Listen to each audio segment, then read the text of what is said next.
جیسے انگریزی میں آپ کہتے ہیں یو تو اس کا معنی ہوتا ہے تم، اور اردو میں ہم کسی کو، بڑے کو، بزرگ کو تم نہیں کہتے، یہ بے ادبی سمجھی جاتی ہے، آپ کہتے ہیں، وہ عزت ہے۔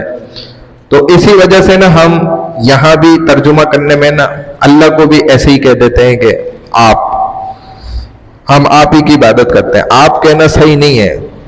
اے اللہ ہم صرف تیری ہی عبادت کرتے ہیں، ہم صرف تمہاری ہی عبادت کرتے ہیں۔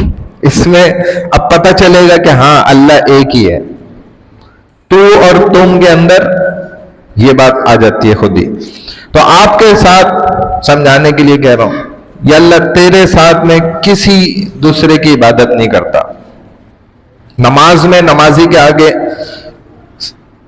سے گزرنا، اس کی طرف منہ کر کے کھڑا ہونا کیوں منع ہے؟ یہی تو وجہ کہ یعنی کہ یہ شائبہ بھی پیدا نہ ہو، شک بھی پیدا نہ ہو کہ یہ اس کے قدموں میں سجدہ کر رہا ہے، اس کے آگے عبادت کر رہا ہے، یہ شک بھی نہیں آنا چاہیے۔ اسی لیے بالکل سختی سے منع کر دیا۔ اگر آپ انتظار میں بھی کھڑے میں نکل لیں، نمازی نماز پڑھ لیں، آپ کھڑے ہو گئے ان کی طرف رخ کر کے، تو یہ گناہ ہے، وبال ہے۔ تو ان کی طرف رخ کر کے نہیں کھڑا ہونا ہے۔ تو یا اللہ ہم صرف آپ ہی کی عبادت کرتے ہیں، آپ کے ساتھ کسی دوسرے کی عبادت نہیں کرتے، اور ہم آپ ہی سے مدد مانگتے ہیں۔ جب ہم آپ ہی کی صرف عبادت کرتے ہیں تو ہم مدد بھی صرف آپ ہی سے مانگیں گے، دنیا والوں سے نہیں مانگیں گے۔ اسی لیے ہمارے کتنے اللہ والے نا کسی کے سامنے کوئی سوال ہی نہیں رکھتے تھے۔ اور ایک عربی کی بڑی کہاوت ہے، وہ واقعہ ہم نے پڑھا بھی غالباً متنبی کتاب میں کسی میں، کہ اس میں واضح لکھا تھا کہ دیندار لوگ، علماء اکرام، یہ بادشاہوں کے دروازوں پہ نہیں جائیں۔ پورا ایک واقعہ تھا اس پر تفصیلی، اور اگر کسی مجبوری میں چلے گئے نا اور نا امید ہو گئے تو پھر ان کے اندر جیسا ٹوٹتا ہے نا، وہ پھر ساری زندگی نہیں بھولتے۔ کہہ رہے میں کتنی مجبوری سے گیا اور انہوں نے انکار کر دیا، پھر وہ اللہ کے سامنے نا اور پکے ہو جاتے ہیں۔ جب وہ ایک دفعہ ٹوٹتے ہیں نا، جو ٹوٹ کر بنتا ہے وہ اچھا بنتا ہے، جو بغیر ٹوٹے بنا ہوتا ہے نا وہ کچا ہوتا ہے۔ نہیں سمجھے بات؟ جو ٹوٹ کر بن جاتا ہے نا، جتنی دفعہ ٹوٹے گا، جیسے ہمارے رسول صلی اللہ علیہ وسلم بہت دفعہ زندگی میں ٹوٹے، بہت مقامات پہ اللہ نے ان کو اسی لیے اچھا بنانے کے لیے، اور نبیوں کے ساتھ یہ ہوتا رہے، اللہ والوں کے ساتھ، نیک لوگوں کے ساتھ یہ ہوتا ہے، کیونکہ نیکی کا راستہ کوئی آسان نہیں ہے، بڑا کٹھن ہے اور بڑا تکلیف دہ ہے۔ جب آپ اس پہ چلیں گے تو آپ کو خود اندازہ ہو جائے گا۔ تو یا اللہ ہم چونکہ آپ ہی کی عبادت کرتے ہیں، تو اب ہم جب مدد آئے گی تو آپ ہی کے دروازے پہ آئیں گے، پھر آپ ہی نے ہماری مدد بھی کرنی ہے۔ تو دن میں 5 بار بندہ نماز پڑھ لائے، اور ہر نماز میں ہر رکعت کے اندر یہی کہہ رہا ہے، اور پھر بھی اگر اس کو اس کا یقین نہیں آ رہا تو یہ بڑی غفلت کی زندگی ہے۔ اہدنا الصراط المستقیم، ہمیں سیدھی راہ پر ثابت قدمی نصیب فرما۔ اہدنا ہمیں ہدایت دے دے۔ ہدایت 2 طرح کی ہوتی ہے، ایک ہوتی ہے اراءۃ الطریق، ایک ہوتی ہے ایصال الی المطلوب۔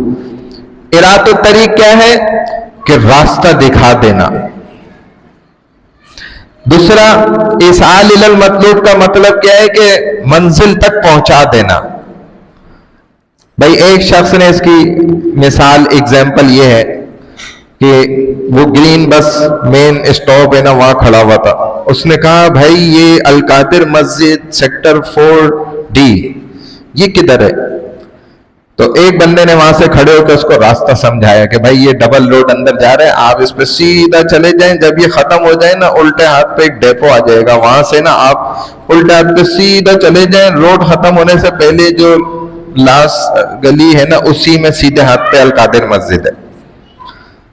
اب یہ کیا کرے اس نے؟ اراءۃ الطریق، یعنی کہ اس کو پورا راستہ سمجھا دیا۔ اور ایصال الی المطلوب، اس نے جب اس سے پوچھا یار یہ القادر مسجد کدھر ہے؟ Sector 4D۔ اس نے کہا ارے القادر مسجد، میں بھی وہیں جا رہا ہوں۔ چلے میرے ساتھ. تو اپنے ساتھ اس نے گاڑی میں بٹھایا اور ادھر لا کے چھوڑ دیا. کہا یہ رہی القادر مسجد, میں بھی یہیں آ رہا تھا. تو یہ دونوں میں کیا ہے؟ راستہ دکھا دینا. نبی کا کام کیا ہے؟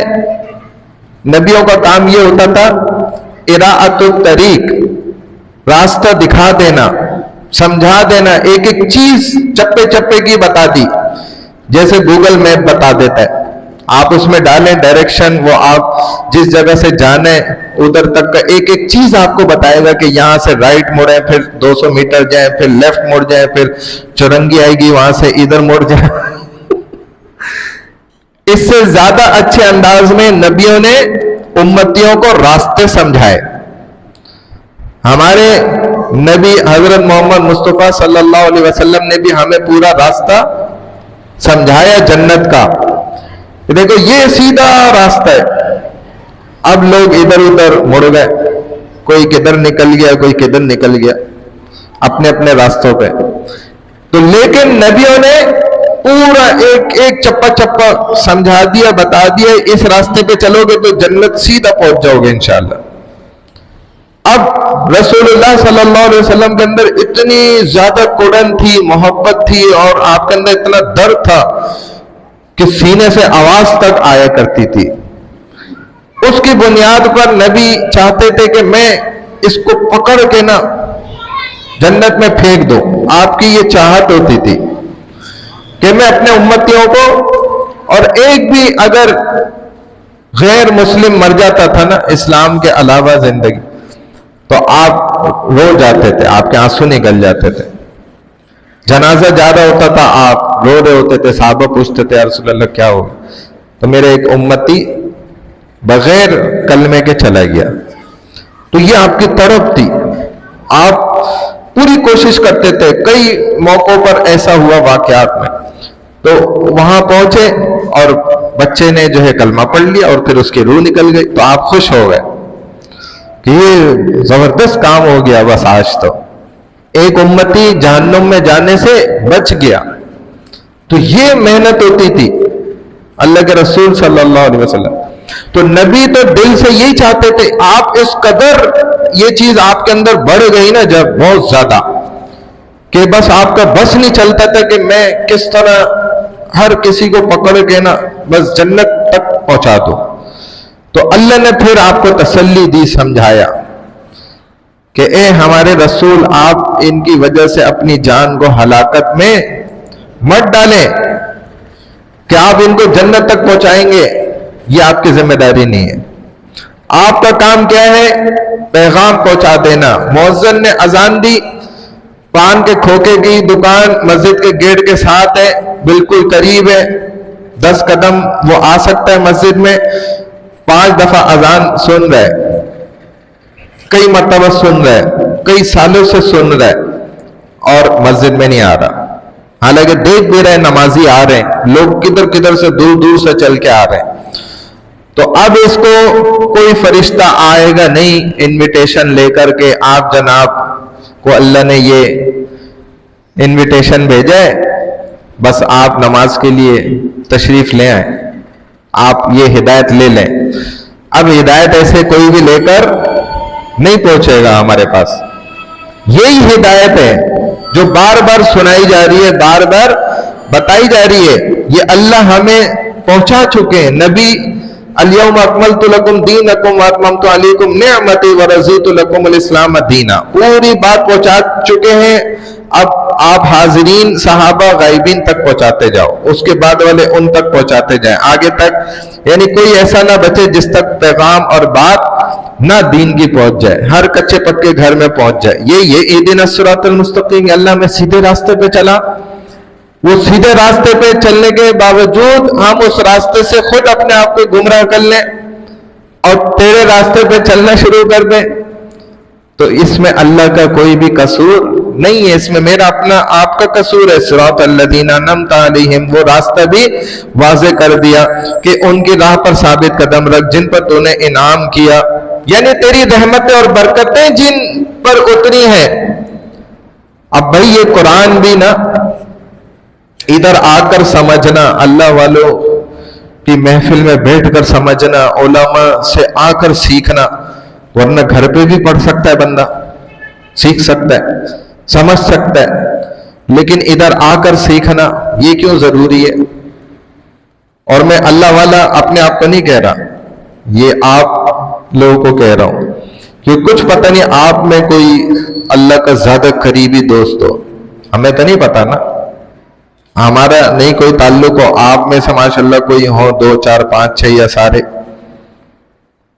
تو آپ اللہ والے کی برکت سے نا پھر ایک ماحول بن جاتا ہے، اس سے کیا ہوتا ہے بہت سارا علم انسان کو اس ماحول کے اندر ملتا ہے۔ تکلیف تو ہے کہ بیٹھنے کی تکلیف ہے، درد ہو رہا ہے، اور جی ٹھہرے ہوئے ہیں باہر، اتنے ماحول الگ ہے، بالکل ادھر الگ بنا ہوا ہے، تو یہ اسی پر ہی تو انعام ہے، نیند بھی آ رہی ہے، سارا کچھ ہے، تو یا اللہ آپ کی رحمتیں، برکتیں، وسعتیں، نعمتیں جس راستے پہ نازل ہوتی ہیں نا، ہمیں اسی راستے پہ چلائیں، یا اللہ ہمیں دوسرے راستے پہ چلنا بھی نہیں ہے، غیر المغضوب علیہم ولا الضالین، ان کی راہ پر نہیں جن پر آپ کا غضب اترا اور جو گمراہ ہو گئے، اور بڑے بڑے لوگ گمراہ ہو گئے، ان کے پاس بڑا مال و دولت تھا، بڑے اثاثے تھے دنیا کے، بڑے ان کے بزنس تھے، دنیا ان کے ہاتھوں کا میل تھا، لیکن پھر بھی کیا ہوا، وہ اللہ کے فیض و غضب میں دنیا سے مر کے چلے گئے۔ قارون دیکھ لیں آپ، اس کے کہتے ہیں خزانوں کی گچھے چابیوں کے، وہ قافلوں پہ چلتے تھے اونٹوں کے، اور قطاریں لگی ہوئی ہوتی تھی اونٹوں کی، لمبی قطاریں، اتنے خزانے تھے اس کے پاس، آخر کیا ہوا، اللہ کے غضب میں اور وہ ادھر ہی مرا۔ موسیٰ علیہ السلام سامنے کھڑے، اللہ کے نبی ہیں، اور وہ انہوں نے حکم دیا اور مٹی نے اس کے پیر پکڑ لیے اور کھینچنا شروع کرا، آپ نے کہا کہ اس کو اندر کھینچ، تو اللہ کی تو مدد ساتھ تھی، اس نے کھینچنا شروع کرا اندر۔ اب یہ قارون مٹی میں جا رہا ہے تو وہ ادھر سے آوازیں لگا رہا ہے، اچھا موسیٰ اب تو میرا مال جو ہے نا کھانے کے چکر میں، یہ ہوتا ہے نا ہمارے بھی دنیا دار لوگ کہ اچھا اب تم سب جو ہے نا میرے جائیداد پہ قبضہ کرنے کی باتیں کر رہے ہو، میں تم لوگ کو آگ کر کے جاؤں گا، تم لوگ کوئی کسی کے حصے میں کوئی میری جائیداد کا ٹکڑا ایک زمین کا بھی نہیں آئے گا۔ تو اب وہ یہ الزام، تو موسیٰ علیہ السلام نے بولا اس کا مال بھی اس کے ساتھ ہی دفن ہو، تو اس کا مال بھی کھینچ کے آنے لگ گیا، وہ بھی جا رہا ہے اس کے ساتھ اندر، اب وہ اس کو ہو گیا کہ یہ آسرا بھی ٹوٹ گیا، ورنہ ہو سکتا تھا موسیٰ کو یہی لالچ تھی تو وہ کہہ دیتے، رکوا دیتے، حکم دے دیتے نہیں کھینچ بھائی اس کو چھوڑ دے، اس سے تو میرے پر الزام لگا دیا، آنے والے اس کا مال بھی اس کے ساتھ ہی دفن ہو، وہ سارا مال بھی اس کے ساتھ ہی زمین بوس ہونے لگ گیا۔ اب قارون جو ہے یہاں سینے تک چلے گیا، موسیٰ علیہ السلام سے معافیاں مانگ رہے، تلوے کر رہے اور واسطے دے رہے کہ بس مجھے معاف کر دو، آئندہ میں یہ نہیں کروں گا، اور موسیٰ علیہ السلام نہیں اس کو اندر کھینچو، یہ اسی قابل ہے، اور کھینچتے کھینچتے زمین اس کو جب یہاں تک آ گیا بولنے کی طاقت، پھر منہ میں مٹی گھسنے لگ گئی۔ یہی حال فرعون کا ہوا تھا، 2 قطرے پانی کے، اس کو پانی نے دبوچا، پکڑا، جب ناک میں اندر گئے تو ساری فرعونیت نکل گئی باہر، 1 سیکنڈ لگا، اور وہ کلمہ پڑھنے لگ گیا موسیٰ علیہ السلام کا، اور جبرائیل فرماتے میں نے تیزی سے آیا اور کنارے سے نا گارا اٹھایا مٹی کا، لے جا کے نا فرعون کے منہ میں داخل کر دیا کہ اب یہ کلمہ پڑھنے کا وقت ہے جب تمہیں سارا نظام نظر آ گیا رب کا، فرشتے اس کو دکھنے لگ گئے نا، پورا نظام یہ تو سب غائب ہو گیا نا، موت۔ اچھا اس وقت بھی اگر وہ کلمہ پڑھ لیتا نا تو اللہ فرماتے میں اس کو تب بھی معاف کر دیتا، کیونکہ کلمہ تو پڑھتے ہی ساری گناہ نیکیوں میں بدل جاتے۔ ادھر بھی قارون کو معاف کرتے ہی وہ ظاہر ہے موسیٰ کا دین ماننے کو تیار تھا، وہ بھی مسلمان ہو جاتا۔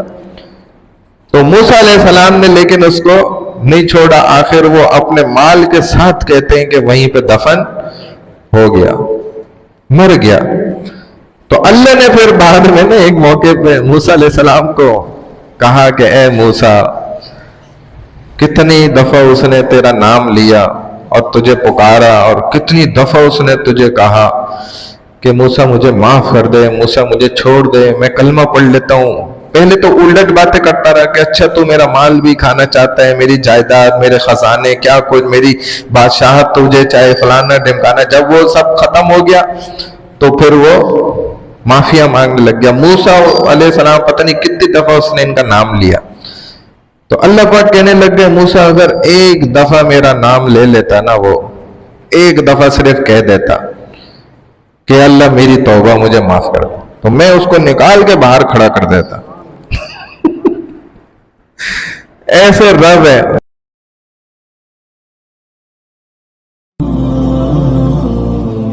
رباه عفوك إني من نور مدت يداي نزعت أسرار قلبي وجئت ألقي